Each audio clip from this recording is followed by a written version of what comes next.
Hi hello. अब हम पढ़ेंगे food standards and quality control. Food standards food standards क्या होता है?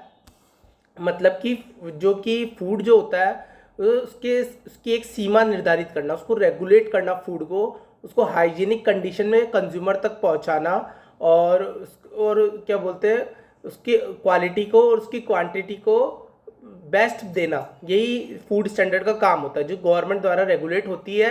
इसके कुछ इंस्टीट्यूट भी होते हैं तो जो कि उसकी उसकी क्वालिटी और क्वांटिटी को मेज़र करते हैं। तो पहले हम पढ़ेंगे food standards a guide to design and management of a manufactured food regulatory programme. ये क्या है, इस तरीके से डिज़ाइन और मैनेजमेंट हुआ होता है फूड रेगुलेटरी प्रोग्राम के द्वारा, जिससे कि क्या है, फूड को मतलब कि रेगुलेट किया जा सके, उसकी क्वांटिटी को उसकी क्वालिटी को ढंग से प्रोवाइड किया जा सके। इसके लिए क्या होता है, एक रेगुलेटरी प्रोग्राम होता है। It provides a foundation for a programme. It is a tool to evaluate the effectiveness of food safety intervention. मतलब कितना फूड सेफ्टी है कि नहीं है, वो उसकी क्वालिटी उसकी पैकेजिंग को भी चेक किया जाता है। उसके बाद ही इसको कंज्यूमर तक पहुंचाया जाता है। ये एक तरीके की सीमा होती है फूड स्टैंडर्ड की, खाद्य मानक होता है ये। तो ये एक तरीके का स्टैंडर्ड होता है। It helps in expansion of manufactured food regulatory programme standards and retail food regulatory programme standards, create share data food standards to enable exchange of enforcement data amount public health and regulatory partners. मतलब कि ये क्या है कि food की इससे क्या है कि अडल्ट्रेशन नहीं होता है, और अपन अडल्ट्रेशन से बच सकते हैं कि कोई क्या बोलते हैं इससे कि इससे क्या होता है कि कोई बाहरी एनवायरनमेंट से आया हुआ जो भी, ये एनवायरनमेंट से भी प्रोटेक्ट करता है और एडल्ट्रेशन से भी प्रोटेक्ट करता है। इसकी क्वालिटी के लिए फूड प्रिवेंशन भी किया जाता है अपन, ठीक है ना। और इसके क्या बोलते हैं, फेडरल स्टेट लोकल ट्राइबल और territory public health and regulatory partners, ये चैनल होते हैं, इनसे इंटरकनेक्ट होता है ये। अब हम पढ़ेंगे एग मार्क के बारे में। Agriculture produce grading and making act Agmark क्या होता है, 1937 में हुआ है ये। और Agmark is an acronym for agriculture marketing. ये क्या होता है कि इसमें क्या है, एगमार्क लगा देते हैं जिससे पता चल जाता है कि ये प्रोडक्ट जो है फेवरेबल है हमारे लिए। ये एक तरीके का सर्टिफिकेट होता है, कमोडिटी होती है जो कि साइंटिफिकली प्रूव करती है कि ये हाइजीनिक कंडीशन में है और उसका क्वालिटी कंट्रोल्ड है।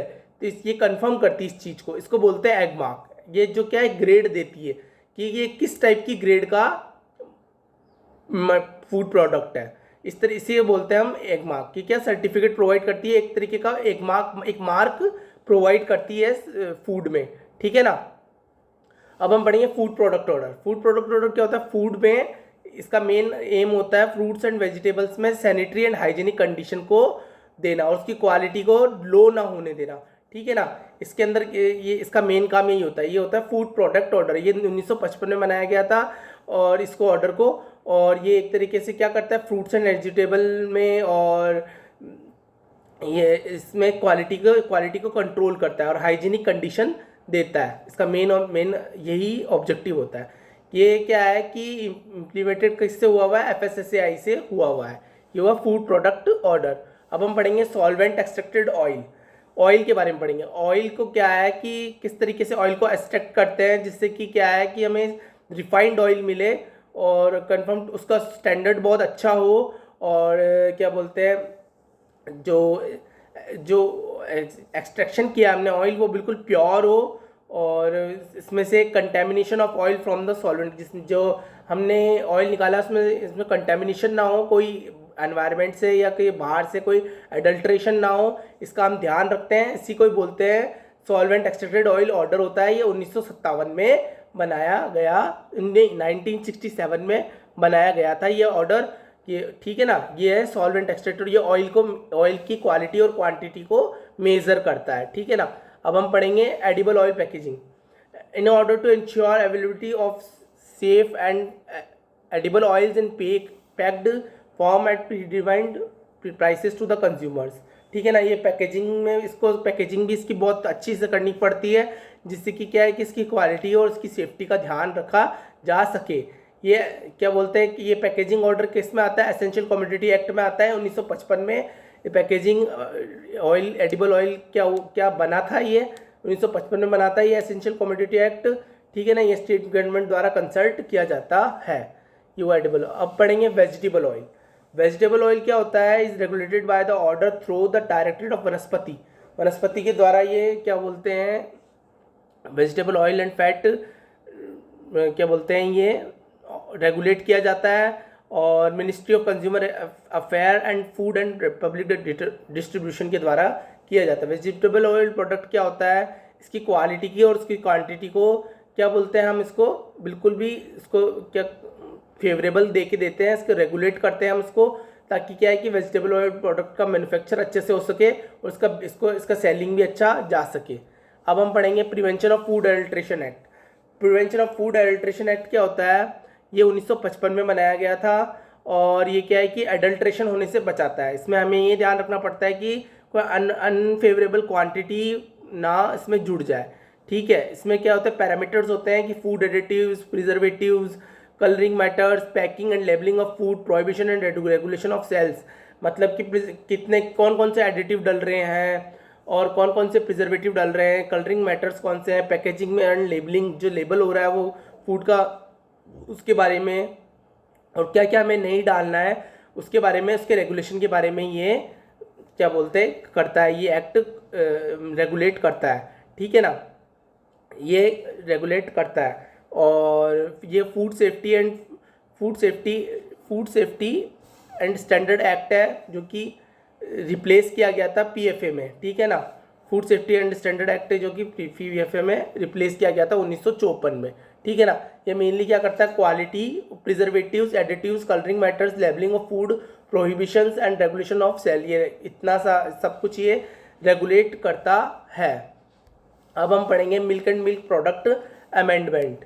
मिल्क एंड मिल्क प्रोडक्ट में क्या होता है कि ये मिल्क की क्वालिटी को कंट्रोल करता है, ये कि किस तरीके से इसका मेन एम क्या होता है, to maintain and increase the supply of liquid milk of desired quality in the interest of the general public and also for regulating for production, processing and distribution of milk and milk product. Mainly क्या करता है ये order milk and milk product amendment क्या करता है कि ज़्यादा से ज़्यादा प्रोडक्शन होने का, प्रोसेसिंग होने का और उसके distribution of milk and milk products का ध्यान रखता है, ये रेगुलेट करता है, इसकी सप्लाई को इंक्रीज़ करता है ये, और क्या बोलते हैं इसकी क्वालिटी को भी इंक्रीज़ करता है ये, ठीक है ना, और इसकी शेल्फ लाइफ भी बढ़ाता है ये, ठीक है ना।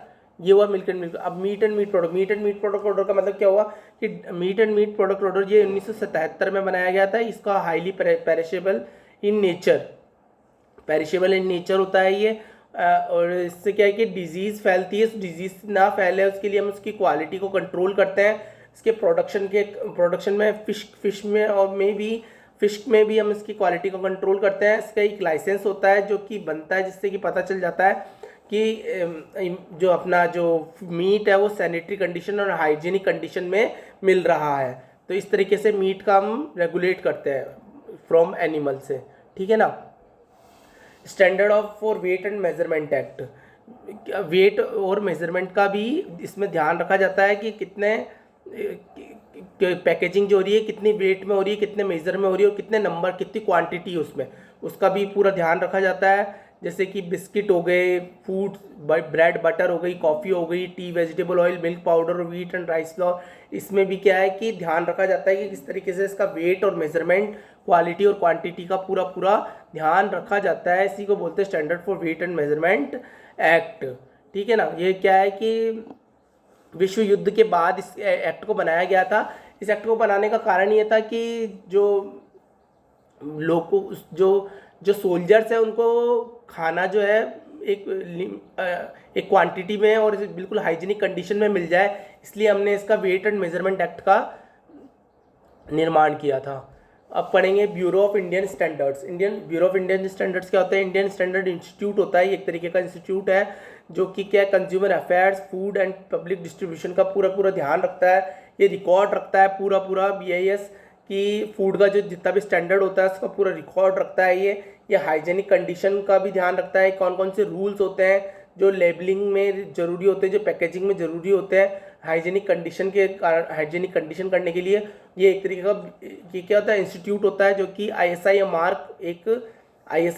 मार्क भी देता है प्रोडक्ट को पैकेजिंग में, और जिससे कि पता चल जाता है कि फूड जो है हमारे लिए फेवरेबल कंडीशन में है, ठीक है ना, कंज्यूमर तक अच्छे से पहुंच जाए। कंज्यूमर प्रोटेक्शन एक्ट क्या होता है? It extends to the whole of India except the state of Jammu and Kashmir. Jammu and Kashmir के अलावा सब जगह ये लगता है ये एक्ट। और ये कंज्यूमर प्रोटेक्शन एक्ट होता है, ये कंज्यूमर के फेवरेबल होता है कि ये जो है कंज्यूमर को प्रोटेक्ट करता है against the marketing of food. और ये क्या है कि इन्फॉर्म कराता है क्वालिटी क्वांटिटी के बारे में, कि फूड की क्वालिटी और क्वांटिटी कितनी है इसके बारे में बताता है कंज्यूमर को सही से सही। और कंज्यूमर की जो भी परेशानी होती है इसको सॉल्व करता है, इसके गुड्स और सर्विसेज को प्रोटेक्ट करता है फूड की, और अनफेयर प्रैक्टिसेस को रोकता है। ये एक तरीके से ये हर्डल होता है, ये हर्डल टेक्नोलॉजी में इसी में ही आएगा, ठीक है ना। ये वो कंज्यूमर प्रोटेक्शन एक्ट ठीक है। ये क्या है कि कंज्यूमर को राइट एजुकेशन देता है फॉर द फूड प्रोडक्ट, ठीक है। और क्या बोलता है, रीएड्रेसल भी करता है ये, ठीक है ना। ये क्या करता है, राइट चीज़ बताता है ये। और अब करेंगे एनवायरनमेंट प्रोटेक्शन एक्ट।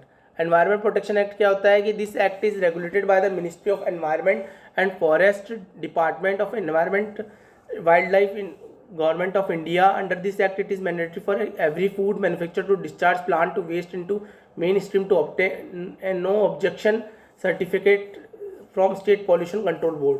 ये क्या है, एनवायरनमेंट प्रोटेक्शन एक्ट होता है। इसमें क्या करते हैं हम कि माइक्रो ऑर्गेनिज्म हो गए, प्रिवेंशन हजार्ड जो कि एनवायरनमेंट है उससे प्रोटेक्ट करता है, प्लांट को भी प्रोटेक्ट कराता है ये, ठीक है ना। और ये क्या करता है कि नो ऑब्जेक्शन सर्टिफिकेट देता है कि इसमें कोई भी पॉल्यूशन नहीं हुआ है। पॉल्यूशन कंट्रोल ऑर्डर बोर्ड से एक एनओसी सर्टिफिकेट भी मिलता है।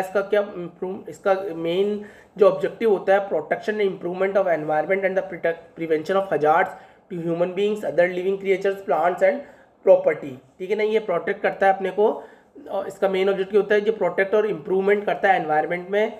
और हजार्ड से ये prevention, physical hazard, chemical hazard और बायोलॉजिकल हजार्ड से अपने को ये प्रिवेंट करता है। ये ह्यूमन बींग से भी प्रिवेंट करता है, ह्यूमन बींग की जो लिविंग क्रिएचर्स होते हैं उससे भी ये हमारे को प्रिवेंट करता है। ये हुआ environmental protection act.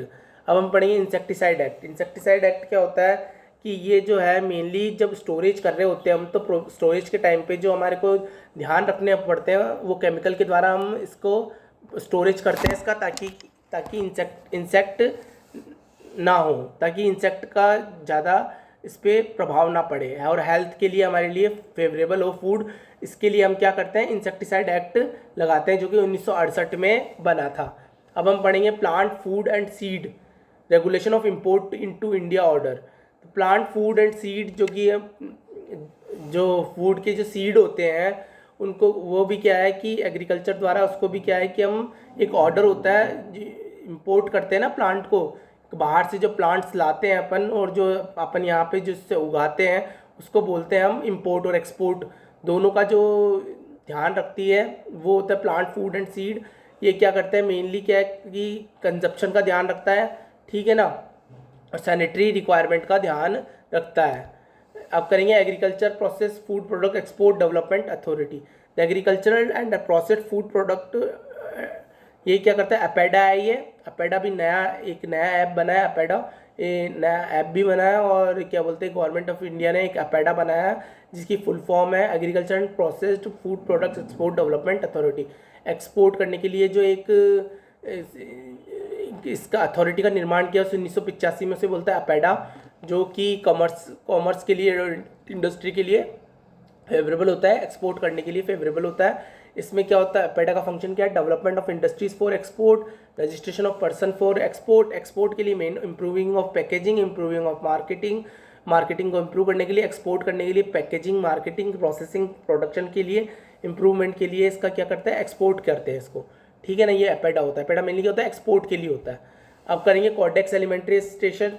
Codex elementary एक तरीके का इंस्टीट्यूट है जो कि क्या वर्ल्ड हेल्थ ऑर्गेनाइजेशन के द्वारा और फूड एंड एग्रीकल्चर ऑर्गेनाइजेशन के द्वारा बनाया गया है। ये फेयर प्रैक्टिसेस है फूड ट्रेड की, ठीक है ना। इसमें क्या होता है, इसमें जो है मेनली जो है जो क्वालिटी का कंट्रोल किया जाता है मेनली, और क्या बोलते हैं एक स्टैंडर्ड बनाया जाता है जिससे कि क्या है कि ठीक है ना। इस तरीके से ये तो हुआ कोडेक्स एलिमेंट्रियस कमीशन, ठीक है। अब है World Trade Organisation. The World Trade Organisation came into being in 1995 में बनाया ये, जो कि एग्रीमेंट है, गेट इस्टेब्लिशमेंट हुआ था उसमें सेकेंड वर्ल्ड वार में। while the WTO is still young, the multilateral trading system that was originally set up and under GATT is well over 50 years old। अब हम पढ़ेंगे ISO। ISO क्या होता है? एक तरीके का ISO एक स्टैंडर्ड है जो कि 164 कंट्री में नेशनल जो है मोर देन लागू हुआ हुआ है। ISO is a non government organisation. ISO क्या है? नॉन गवर्नमेंट ऑर्गेनाइजेशन है। इसका main mission to promote the development of standardisation and related activities in the world with a view to facilitate the international exchange of foods and services. ये क्या करता है? Mainly promote करता है, standard को promote करता है कि एक प्रोडक्ट का जो स्टैंडर्ड होता है उसको प्रमोट करता है ये। और ये जो है कि इंटरनेशनल एक्सचेंज के लिए भी बहुत ज़्यादा सही रहता है। और इस तरीके से ये हुआ ISO।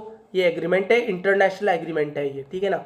अब हम पढ़ेंगे Food and Agriculture Organisation. The Food and Agriculture Organisation of the United Nation was founded in 1945 with the mandate to raise level of nutrition and standards of living, to improve agricultural productivity and to better the condition of rural population. Rural population जो होती है उसका जो standard living standard को बढ़ाने के लिए, उनकी न्यूट्रिशन पावर को बढ़ाने के लिए जो एक्ट का जो निर्माण हुआ है उसे बोलते हैं FAO। यूनाइटेड नेशन में हुआ है, जो कि क्या करता है? रूरल ऑर्गेनाइजेशन की क्वालिटी को इम्प्रूव करता है, उनकी एग्रीकल्चर प्रोडक्टिविटी को इम्प्रूव करता है। इसी को बोलते हैं हम क्या बोलते हैं? FAO बोलते हैं, ठीक है ना, मेनली, जो कि फॉरेस्ट रूरल डेवलपमेंट में काम करता है।